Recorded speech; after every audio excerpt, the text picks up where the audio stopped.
الحمد لله رب العالمين والصلاة والسلام على نبينا محمد وعلى آله وأصحابه أجمعين. Amma ba'd.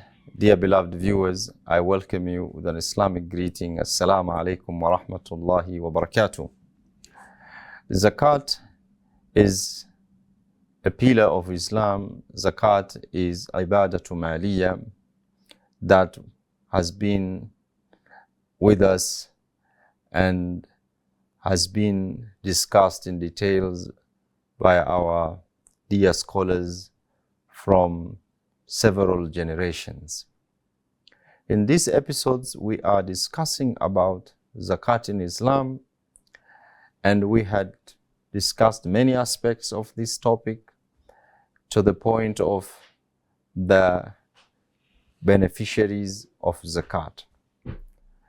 And in the previous episodes, we discussed the poor, the needy, the workers, those whose hearts are to be reconciled, and reached the sixth category of those who are eligible to be given zakat, and these are al-gharimin, those who have debts, who have incurred debts. And we discussed that in this particular category, scholars, the majority of scholars, that is Imam Maliki, Ahmad, and Shafi'i, categorized debtors into two categories. The first category are those who have incurred debts due to personal needs or personal use. And then there are those who have incurred debts due to social and political responsibilities. As to the first group, what it means is this is the person who had borrowed due to personal reasons. He had no assets or income that is insufficient to meet his essential needs. And this happens. Salary is maybe little or small compared to the person needs. So he spent the salary and still have some needs, ends up borrowing from the shopkeeper, for example. Or there was a certain huge expense that needed to be incurred, of which he had to borrow in order to fulfill that particular need. So the debt originates from personal needs, essential needs. Like again, the example of medical bills, paying rent, or food, etc., etc. Even also in this category, also it includes those who had their livelihood destroyed due to natural calamities. And this happens. Sometimes there are floods, sometimes there are droughts that destroys the crops, destroys the means of livelihood of some communities and people, that forces these communities and people to borrow, in order to meet their needs. All these reasons falls under personal use, under the first category. So condition for giving zakat to this subcategory, the debtor must be in need of financial aid. So you don't just give any person who is in debt, he should be in need of that financial debt. Person who own wealth sufficient to cover their debts may not be given. Person could be having a debt, but he has net worth. His net worth is, his assets are quite good enough to pay his debts. He has the financial means to pay his debts. So even if he's indebted, but he has financial resources to pay it. And today, with the modern banking and so on, where people borrow for lifestyle or borrow for businesses, we can say that everyone who is indebted deserves to be given zakat. Should be a person who do not have assets or income to pay those debts for essential needs. So the debtor must be in need of the financial aid. This is the first condition. The second condition, the debt must have stemmed from Islamically lawful activity okay, such as borrowing to support the family, loans used for prohibited practices, such as consumption of alcohol or for extravagance lifestyle, cannot be paid with zakat. Somebody have borrowed in order to buy a very luxurious car. You cannot pay zakat for him. He has to sell that luxurious car and pay his debts.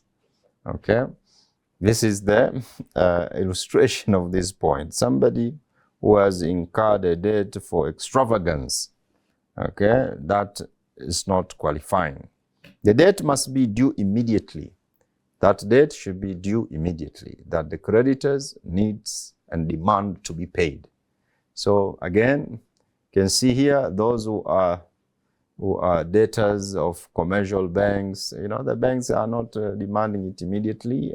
They gave them time to pay, and they are able to pay within those time frame. Then they might not be qualifying. But of course, there could be those who have borrowed in the financial institutions and they don't have assets, their business collapsed or they are bankrupt.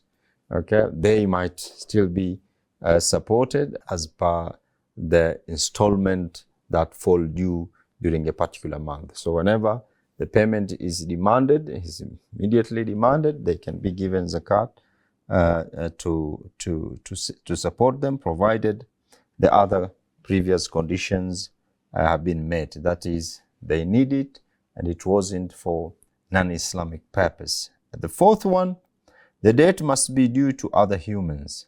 It's a debt to humans or to financial institutions. The obligation to God, such as due zakat or compensation for breaking certain conditions in Sharia, kafarat, are excluded.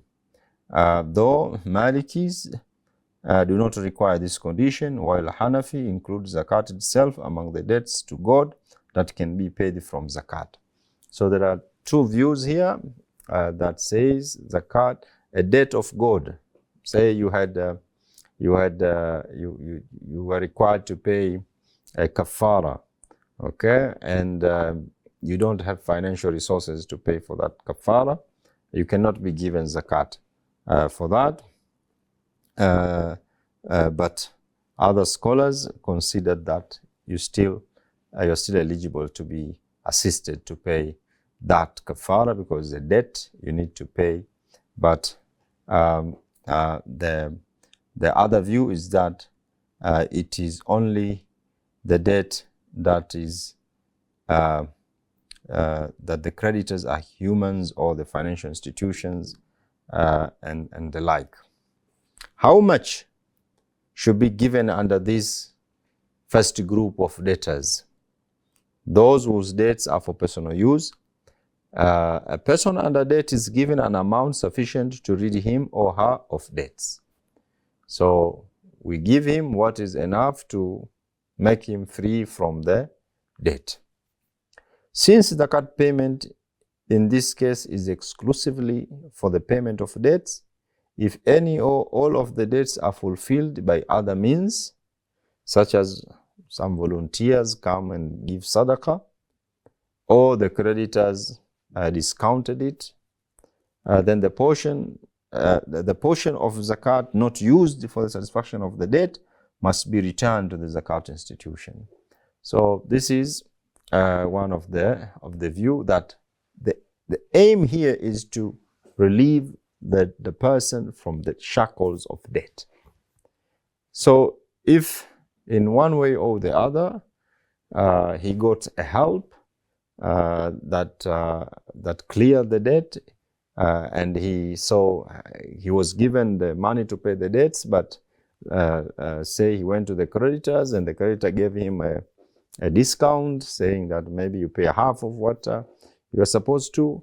According to this view, is that the other half should be returned to the zakat institution. Okay, it's not right for you to keep it, because this group is supported due to the objective of relieving the person from the debt. There is an objective associated with this giving. It's not just given for the sake of it, is given to relieve that person from the burden of the debt. So if that objective has been realized through other means, then you are not supposed to keep the zakat money. The second category under debt by their social and political responsibility. This category includes benevolent persons of stature who undertake activities for the public interest, such as reconciliation of disputes among groups and individuals, often by paying compensation and ransom for their own assets, such as guarantors. There are two people who have a dispute with respect to financial or business transaction, and the person, one of the person is required to produce a guarantor, okay, and he nominated Mr. Y to be the guarantor for his debts or his financial responsibility.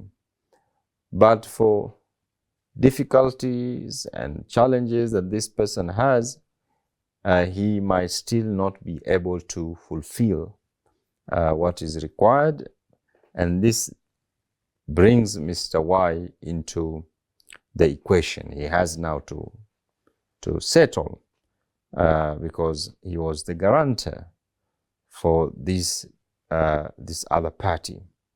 So this person, the guarantors themselves, can be supported with zakat in order to be able to fulfill these obligations. Okay, so this person is helped, okay, by being given zakat to pay the debts that they have incurred for helping to resolve disputes and so on and so forth. So according to some scholars in the Shafi'i madhab, such individuals should be paid what satisfies their debts, even if they are rich. So this is the second category, that a person who intervenes, who guarantees the other person, okay, and the time comes where he's supposed to pay, okay, he can be supported in order to fulfill that obligation which he undertook for the benefit of the other brother. A question related to this category is, what about the debts of a deceased person? Somebody died and he has debts. Is he considered gharimin? Can we pay the debts for this person? There are different scholarly opinions on this, and we can categorize them into two. The first category says some believe that it is not permissible to pay the debts of a deceased persons from zakat. This view is consistent with the opinion of Abu Hanifa, Imam Ahmad, and Sheikh Ibn Uthaymeen, among others. They say, no, we should use the estate of the deceased to pay the debts that he had. And if the estates are not enough, Muslim, the family member, should donate to pay for the debts of their brother or their deceased relative. But we should not give zakat. This is one view. The other view says it is allowed to support through zakat to pay the debts of the deceased person. And this is the view of Ibn Taymiyyah, Al-Qurtubi, even the Sheikh Imam Yusuf Al-Qaradawi is of that view, that we can use the zakat to pay the debts of the deceased. He says, Imam Sheikh Qaradawi says, in my opinion, The text and the spirit of Sharia do not prevent the payment of deceased person's debts from zakat. This is supported by the fact that God, in the verse about zakat deservant, distinguished between two kinds of categories. The first are deservants to whom zakat is paid such that they become owners of what they receive, while zakat is not necessarily paid to the second group, but on their behalf. Those under debt are of the second kind, so it must be permissible to pay debts of the deceased person from zakat. This is the opinion approved by Ibn Taymiyyah. So there are two views among the scholars with regards to this question. Let us take a short break and continue from here. Please don't go away.